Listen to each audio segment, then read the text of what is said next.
నీలి మబ్బు కోసం తరలింది తనకు తానే ఆకాశం పరదేశం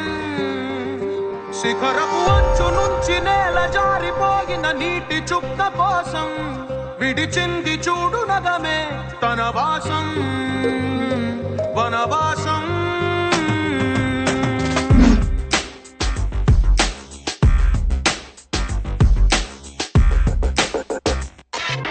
భైరవుడో భార్గవుడో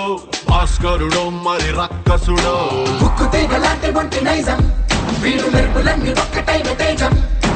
రక్షకుడో తక్షకుడో